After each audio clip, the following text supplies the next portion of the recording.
আজকে আমাদের প্যারিসের শেষ দিন। দেখতে দেখতে 6 দিন আমাদের পুরো পার হয়ে গেল। আর আমরা ওই যে প্রতিদিন সকালে যে ক্রোসেন আর কফি খেয়েছি, আজকে শেষবারের মতো এখানে আসলাম সকালবেলা নাস্তা করার জন্য। আর এই তো ভিডিও করে নিলাম। খুবই মায়া লাগছিল এই 6 দিন প্রতিদিন সকালে এখান থেকে ক্রোসেন কফি খেয়েছি। আজকে সকালবেলা সবাই বের হয়ে একদম খুব রাফ অ্যান্ড টাফ ঘুম থেকে উঠে ব্রাশ করে চলে আসছি নাস্তা খাওয়ার জন্য। নাস্তা করে এখন আমরা সব কিছু ব্যাগ ট্যাগ গুছিয়ে বাসা থেকে বের হয়ে যাচ্ছি। আসলে মায়া এমন একটা জিনিস, দেখতে খুবই মায়া লাগছিল যখন বাসা থেকে বের হচ্ছিলাম। যে 6 দিন নিজের সংসারের মতো থেকেছি, ঘর বাড়ি গুছিয়ে যখন রেডি হয়ে বের হয়েছিলাম, শোয়েব একদম সব কিছু দেখে লক করে দিচ্ছিল, চাবি টাবি ওদেরকে দিয়ে চলে আসছিলাম। খুবই মায়া লাগছিল বাসাটা দেখে। প্রতিদিন এই 6 দিন থেকেছি, রাত্রেবেলা এসেছি, সকালবেলা বের হয়েছি। তো আমরা সব কিছু গোছগাছ করে আমাদের সব কিছু যখন আমাদের বের হয়ে যাওয়ার সময় আমরা বের হয়ে পড়লাম। আর আমাদের যেহেতু ফ্লাইট দেরি আছে, তাই আমরা চিন্তা করলাম যে এত ঘোরাঘুরেছি, শুধু অপেরা হাউসটাই দেখা হয়নি। তো আমরা যাওয়ার আগে এই অপেরা হাউসটা দেখে যাই। এত সুন্দর একটা জায়গা। আদ্রিক খুবই বায়না ধরছিল এইটা সে দেখেই যাবে। তো এইটার ভিতরে খুবই সুন্দর, কিন্তু ভিতরে গেলে আমাদের ট্রেন আমরা মিস করব, সেজন্য আর ভিতরে যাইনি। আমরা সেই রিস্কটা নিইনি, বাইরে থেকে জাস্ট একটু দেখে নিলাম, নইলে একটা অপূর্ণতা থেকে যাবে। আর আদ্রিকও খুব মন খারাপ করছিল যে সে গুগলে সার্চ দিয়ে দেখেছে অপেরা হাউসটা সে দেখতে যাবে। তো ওর কথা রাখার জন্যই পরে আমরা গেলাম। গিয়ে খুবই ভালো লেগেছে।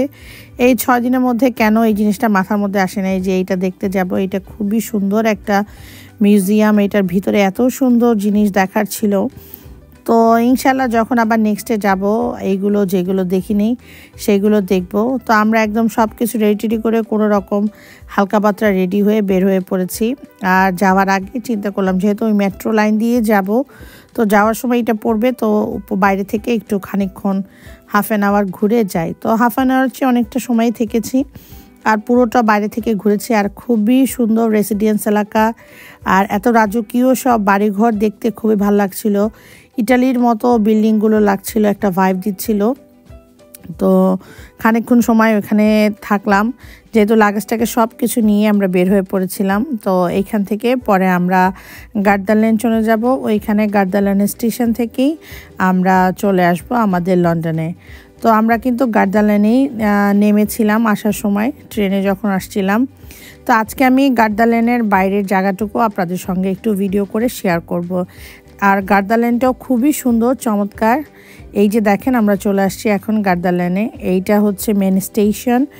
এখানেই সব ট্রেন এসে নামে, আপনার যত স্টারগুলো আর যে জায়গা থেকে বাইরে থেকে আসে ট্রেনের, এখানেই থামে গার্দালেনে।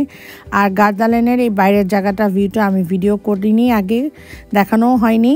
তো আজকে এই গার্দালেনের পুরো বাইরের সিনারিগুলো ভিডিও করে দেখলাম। এখানে অনেক হোটেল আছে আবাসিক, এবং খুবই সুন্দর একদম বাইরে, এত সুন্দর জায়গা, খুবই ভালো লাগছিল। আর আজকের ওয়েদারটা একটু গাদলা গাদলা, কিন্তু আমাদেরও খুবই মন খারাপ লাগছিল।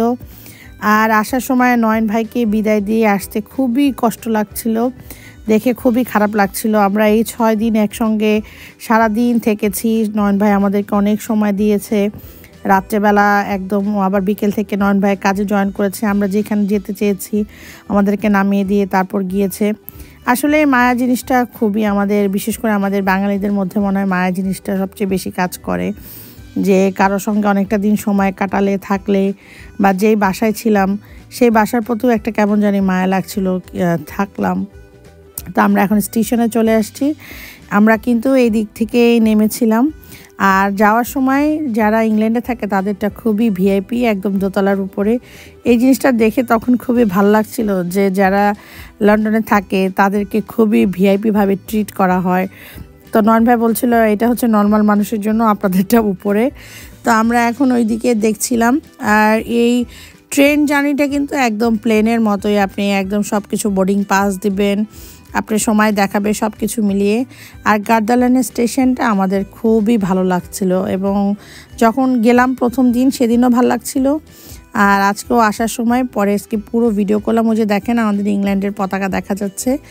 আর যে দেশে থাকে নিজের দেশের ওই যখন পতাকা দেখি খুবই ভালো লাগে। বাংলাদেশের পতাকার পরে এখন যখন ইংল্যান্ডের পতাকা দেখি, যেহেতু আমি ব্রিটিশ, এইগুলো দেখলে খুবই ভাল লাগে যে নিজের দেশের মনে হয় যে একটা জিনিস দেখছিলাম। তো উপর থেকে আমি আবার পুরো গার্দাল্যান্ডের ভিডিওটা করলাম স্টেশনের, আর নয়ন ভাইয়ের কাছ থেকে বিদায় নিচ্ছিলাম। তো বিদায় নিয়ে এখন আমরা চলে আসছি। তো যাওয়ার সময় খুবই খারাপ লাগছিল। তো সবাই আবার নয়ন ভাইকে বললাম আমাদের লন্ডনে আসার জন্য, ইনশাল্লাহ আবার আসবে কখনো ভাবিকে নিয়ে। তো এই তো ছিল ট্রেনে বসে, এখন বাসায় দিকে রওনা দিচ্ছি। এখন কখন বাসায় আসব সেই আসার জন্যই খুবই ব্যাকুল ছিলাম সবাই মিলে। তো এই তো আমার প্যারিসের ফুল 6 দিনের ভিডিও জার্নি শেষ করলাম। আমার প্যারিসের পর্বগুলো শেষ, সবাই দেখবেন যারা আমার আগের পর্বগুলো দেখেননি। তো আজকে এখানেই বিদায় নিচ্ছি প্যারিসের পর্ব। নেক্সটে আমি আবার আমার ফুল যান্ত্রিক জীবন, আমার লাইফস্টাইল সব কিছু আপনাদের সঙ্গে শেয়ার করব। সবাই ভালো থাকবেন। আল্লাহ।